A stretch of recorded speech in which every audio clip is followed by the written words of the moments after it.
大家好，8月29号，也就是那个掌握生杀大权的中纪委发声点名诏令王一博的转天，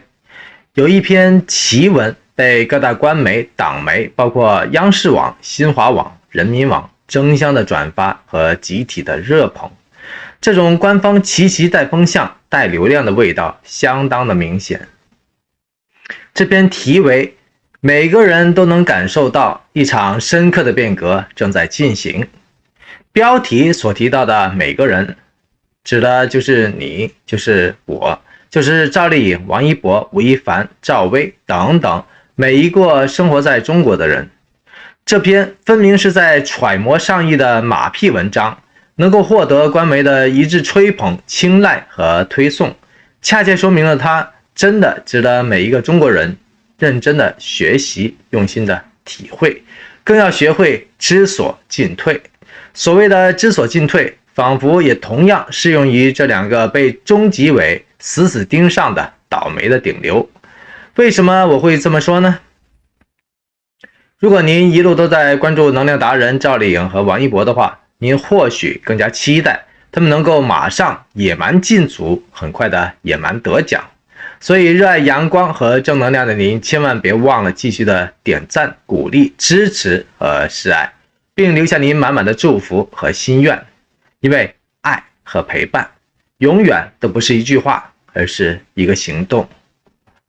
这篇深刻的变革正在进行的口号性长文，3/4的篇幅都是在汇总最近发生的大事情，非常符合主流数字堆砌的相当乏味的官式套话。可见笔者也是一个精于察言观色的崇尚10年文革的传销小作文的长期作者。因为他的官话套话说的是非常的溜，态度也是非常的左。他虽然没有跟中纪委一样直接点名赵丽颖、王一博，却大篇幅全方位各角度的死锤郑爽、赵薇和高晓松这3个已经确定了社死的人。如果赵丽颖、王一博被确定社死，这家伙肯定会高高兴兴的另外开篇，继续兜售自己的极左理论。为什么我会这么的肯定呢？因为他的仇富情绪在字里行间非常的明显，这是比黑粉更加可怕的地方了。因为黑粉只是为黑而黑，为黑而快乐，黑粉也不会去夺人命、抢人钱的。而作者的仇富情绪完全溢于纸面了，他想的和做的都是竭尽全力杀富劫富，至于说济贫与否，真的就不知道了。他通篇的中心思想就是4个字：政治变革。所谓政治变革，真不是一个中性的词汇或者改良的词汇，它是一个妥妥的掺杂了大量暴力元素、相当激进的政治词汇。特别是在社会主义的国家，每一场政治变革都是带血的，都是党性永远高于人性的。他提到说，这是一场政治变革，人民正在重新成为这场变革的主体，所有阻挡这场以人民为中心变革的都将被抛弃。这场变革将涤荡一切尘埃，资本市场不再成为资本家一夜暴富的天堂，文化市场不再成为娘炮明星的天堂，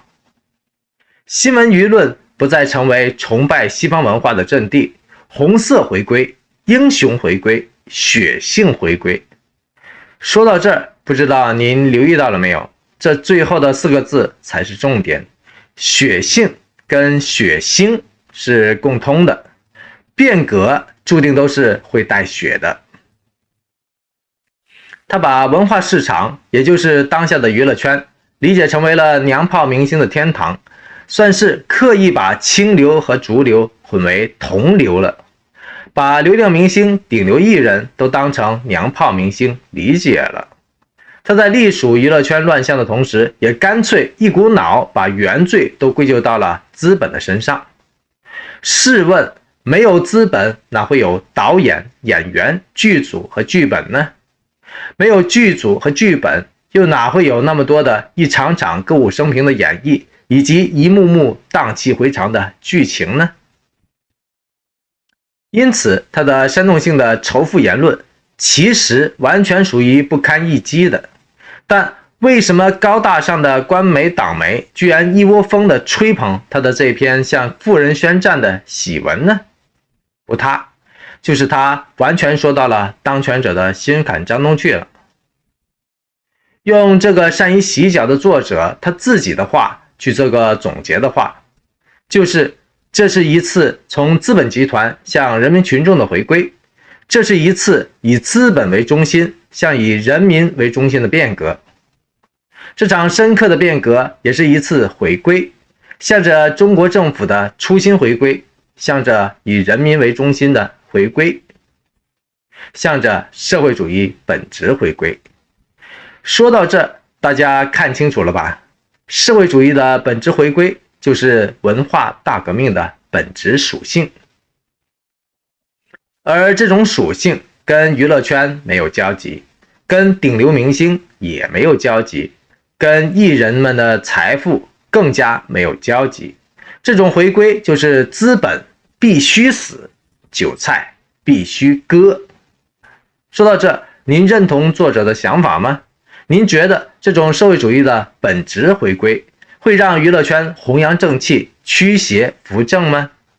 欢迎您在评论区当中留下2个字的短评，一个是会的，一个是不会，一个是怀疑。我就感觉，如果这种相当极端的思想真的得到了中央媒体的一致推崇、祝福和鼓励，那么下一步会如何发展呢？艺人的口袋和财富还会安全吗？资本还能继续马照跑，舞照跳吗？我看很难了。退一万步讲，野蛮生长的资本方在虎视眈眈灭了你，大张旗鼓割腰包的各方叫嚣杀富的势力面前，还敢继续掏腰包去承担风险吗？我看很难讲了。再牛逼的时代证据也需要投资，除非完全由国家去买单。问题是国家只会为样板戏买单，所以突出人性的野蛮生长不可能，只有突出党性的沙家浜、红灯记、威虎山才行。因此对我来说，这一整篇通篇都是斗争为纲、打击富人的网络大字报，仿佛是21世纪第一份我的一张大字报诞生了。而中华人民共和国创始人毛泽东在上个世纪，也就是1966年8月5号，就写下了震动全中国的我的一张大字报。跟着中国迅速左转，开始进入了长达10年的文化大革命。这是轮回吗？这是宿命吗？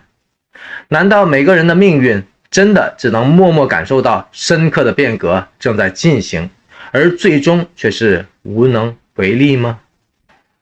在我看来，若官方在完全不提供理由的条件下迅速射死赵薇之后，还继续允许这种反逻辑、反智商的歪理邪说、胡说八道大行其道的话，说明杀富人、杀无赦的所谓政治变革已经被打开绿灯了。任何跟资本和财富关联的娱乐圈艺人们都会成为下一个潜在的靶子了。这个狗屁的文章作者在文章的最后还小清新的舔了一把自己带血的嘴巴。他说，不仅资本圈，也不仅娱乐圈，不仅要摧枯拉朽，而且要刮骨疗伤，还要清扫屋子、清新空气，让我们的社会更加健康，让社会主体能够感到身心愉悦。说到这儿，我有点想笑了。身心愉悦的恐怕只有这些嗜血如命的人了。摧枯拉朽、刮骨疗伤，多么带感的血雨腥风啊！如果您看过文革时期的文章，您或许就会发现这些革命的色彩和红色的词汇有多么的雷同和相似，足以唤起无数人的痛苦的回忆。在我的视角上看，郑爽和吴亦凡事件的持续发酵，正好撞上了国内外大环境持续走低的外因。让娱乐圈的内因也一股脑的爆发了出来。这便让无脑的黑粉和社会主义铁拳碰撞出了一个又一个的火花。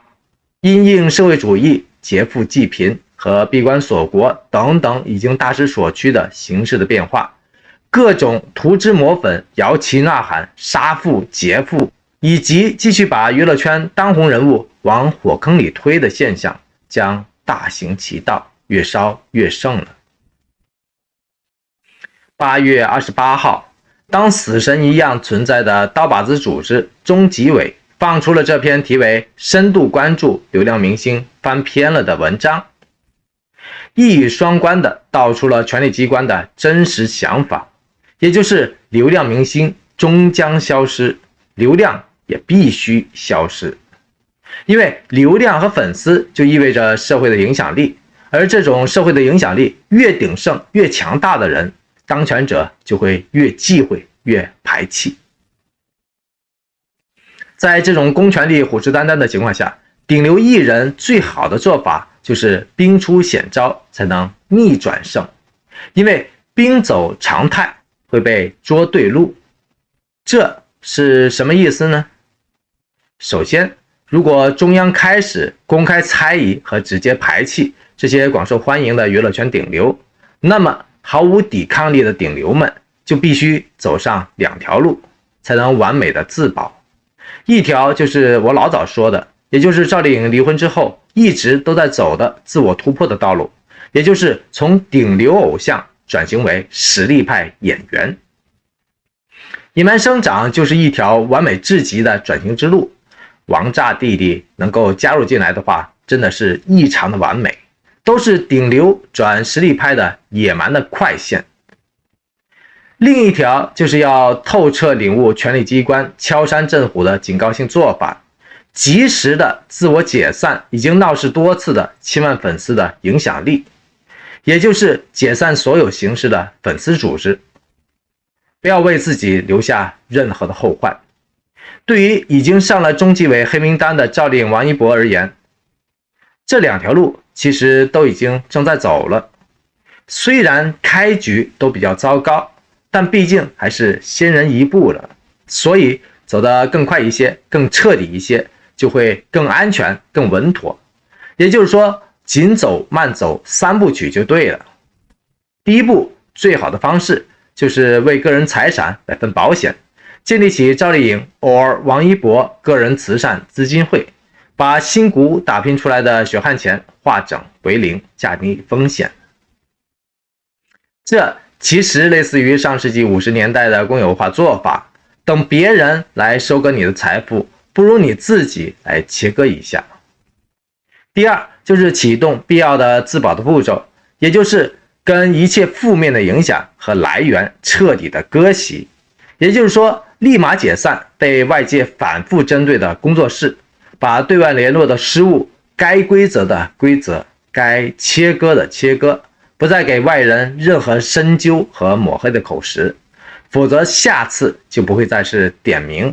而是暂停工作，配合调查了。第三，在超高影响力的官媒党媒发正式的通稿，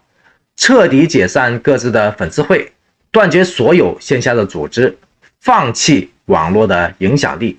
完全释放公权力的担心，彻底转型去做演技服人的实力派艺人，而非呼风唤雨的偶像派人物。这便跟权力不会产生出任何不必要的交集和冲突了。这三部曲要全做，缺一不可，因为任何的遗漏都是社死的口实。只要这两个顶流留得青山在，总有艳阳天。